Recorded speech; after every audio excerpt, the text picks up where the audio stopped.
Hey everyone, I wanted to make a video on INFPs versus INFJs. I didn't really know how to take it, where to go with it. All I knew was that I had to make a video on this particular topic. This could go in 1,000 different ways.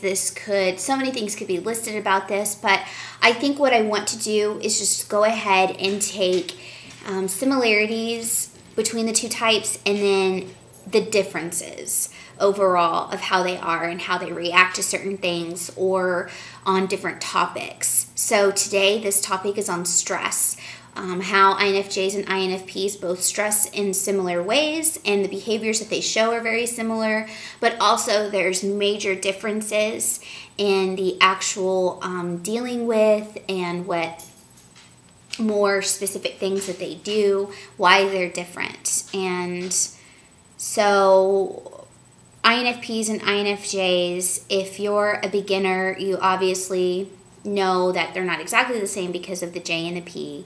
If you're a little bit more intermediate or advanced on personality typing and the cognitive processes, you're going to know that their cognitive processes are completely opposite. Whereas they don't use the same cognitive processes in their active dominant functions, and their shadow functions are completely different. So both types are intuitive feelers, and so they can kind of get clumped in together, being that there's not a whole lot different about them, and people can kind of get confused, or they think that they're both an INFJ or an INFP or whatnot. But I like to take it to the cognitive process level because it gives you clear differences and explanations to why both types are completely different, but yet in some ways showed to be the same.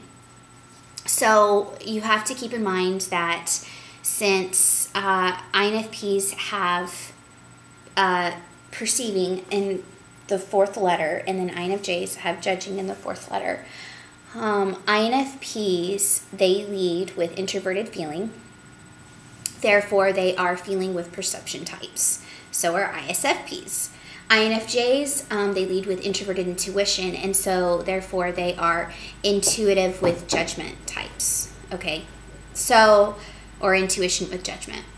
So when it comes to stress and when it comes to managing stress or how one reacts to stress, both of the types can become anxious, withdrawn. If they're depressed, they can become self-pitying, both types. Or easily distractible if they're stressed or under a lot of pressure. But where they differ is that INFJs, they're NJs. They're a visionary, decisive, decision-making kind of type.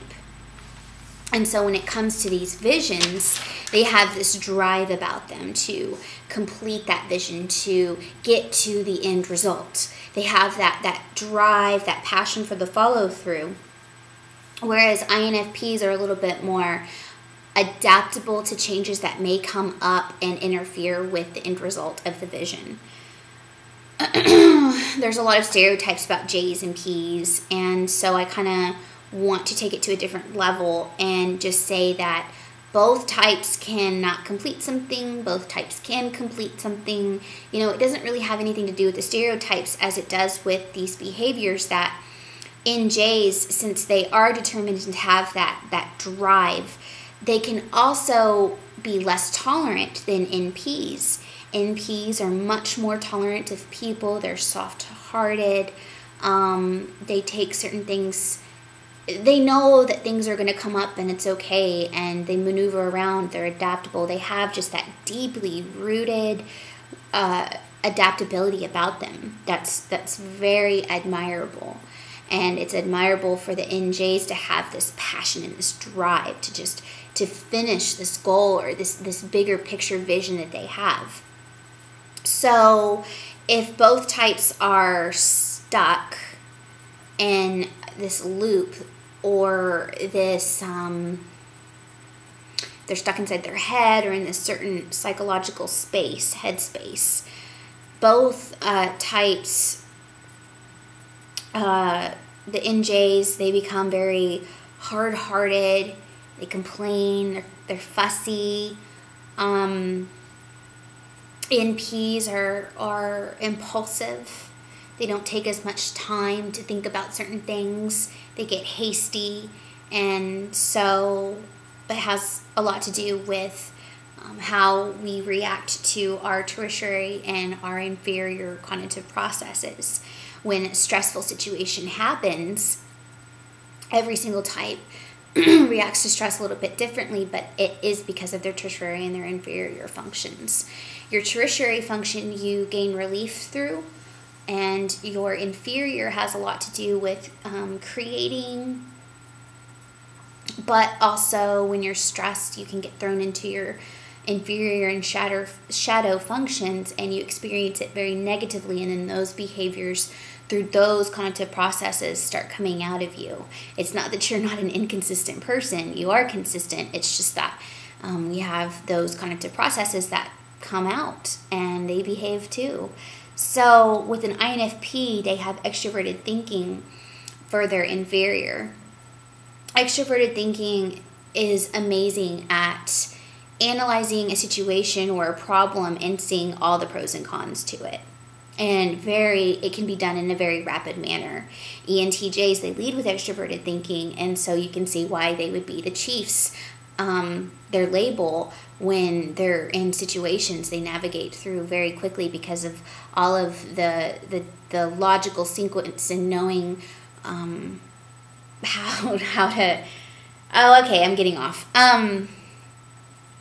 Okay, so extroverted thinking also, because it kind of comes in and organizes and knows where to maneuver things to make it in a more efficient, organized system, it also is really good at flagging inconsistencies and realizing where those inconsistencies are very quickly. So in an INFP, when they're stressed and they're in this situation, they can become less tolerant than usual, because usually they're very tolerant people. And then they start to conclude that they just have a lot of incompetent people around them if this isn't getting finished. And so they become more irritable in that way with their extroverted thinking.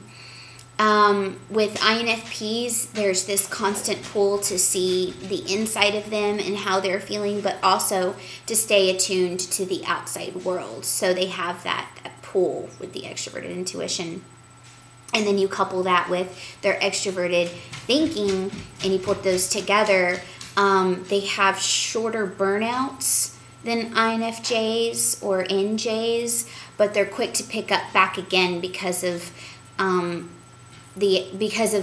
dynamics of their extroverted intuition and their extroverted thinking. INFJs, they have extroverted sensing in their inferior. Extroverted sensing is the most natural cognitive process that takes in all the details of people, things, places, what's in the environment, and taking that in, those kinds of details. They see everything, so to speak. It takes a lot of energy for an INFJ to completely be in that kind of mind frame of extroverted sensing, but when they start experiencing stress, they start getting too focused on details that don't really matter. I mean, there are too many details all at once, and then they get overwhelmed, and then they start becoming obsessed over things that just really don't matter. And when I say obsessed, I mean obsessed. They're overly focused on the environment, right, because of that extroverted sensing. And they're impulsive and quick to come to conclusions. And when they're impulsive with their decision making, or there is no sequence, logic, step by step with extroverted sensing the way that there is with introverted sensing. And so when an INFJ is using extroverted sensing and is gathering all these details and data, they jump to conclusions really easily. And then if it's in a negative way, jumping to conclusion because they are stressed, Sometimes they are so far off to how they got to that conclusion that they become suspicious and paranoid. And that's just something that can happen really easily for an INFJ. And then all of a sudden they realize that they're wrong, and they were proven wrong, and then their introverted intuition's like, beep, beep, beep, red flashes, like, stop, stop, stop. Because of the values there are just like clashing. They feel guilty for accusing and blah, blah, blah. INFJs have not so much of a shorter burnout the way that an INFP can. They do burn out. It just takes longer periods of time and things to go by before they start burning out. Because of that long, slow burning passion that an NJ can have to get to that vision, because they are kind of stubborn with their visions. An INFP is more likely to be okay stepping back for a second and recalculating and reworking the frame system, the frame system. No, that doesn't make sense. The picture, I guess you could say. Where was I going with that? The point is that INFJs know that they can have a longer drive to get to something, to... I feel like this is word vomit. This is not making any sense. But I hope what I just spoke in the last 2 minutes, you understand a little bit better about the whole burning out. And INFPs burn out quicker than INFJs, but when INFJs do burn out, they tend to stay away from it a lot longer. And then they'll come back, whereas INFPs, they'll take a quick break, they'll step back, and then they'll get back into it. So, and then they'll burn out again real quickly. It's just kind of that extroverted intuition, just kind of, that's how it is, versus introverted intuition. Okay, so I feel like I've covered a good amount of differences and similarities when it comes to stress and how both types experience it. I suggest that if you still have questions about stress and your own type of an INFP or an INFJ, that you do more research on the cognitive processes and see how you show them in your daily living and in your behaviors, and then you can kind of navigate more through that. If you are a teenager and you don't know if you're an INFP or an INFJ, but you know you're an INF, give it some time, because you can obviously know that you are in this roundabout way of a person, you act in this way, but you just don't quite yet know about the N, or about the P and the J. Just give it some time. It takes a little while to kind of develop certain things. And so if you are in your midlife, know that you are now getting into the prime time of working your inferior, and so your relationship with your inferior cognitive process may be completely different than that of a 20-year-old and their experiences with their inferior. So just something to throw that out there if you didn't really identify with some of the things that I listed. For more details and listings, I highly suggest I'm Not Crazy, I'm Just Not You book. It's wonderful, wonderful for breaking down the types and their behaviors and listing them by the behaviors. It's kind of interesting. So next video on the INFJs versus the INFPs, I'm going to take what certain people have said on the forums and their opinions about INFJs, INFPs, and then I'll kind of throw out there, well, maybe... it's this way or that way, because you do read so much and you watch and hear so much of INFJs and INFPs listing off certain similarities and differences that are the same. So you're kind of like, well, this person said this and this person said that, but they're both talking about different types, yet it's the exact same thing. So I'm going to try to use some examples that people have given and show some proof with more of the cognitive processes of why it is that way, or why it couldn't be that way, or maybe I shouldn't get that contradictory. I don't know. Is that the word? I don't know. Anyways, thank you for watching. If you have any questions or any ideas you want to shoot my way, please do that. I will try to respond as quickly as possible. Thank you for watching. Sorry it was 15 minutes long. See you guys.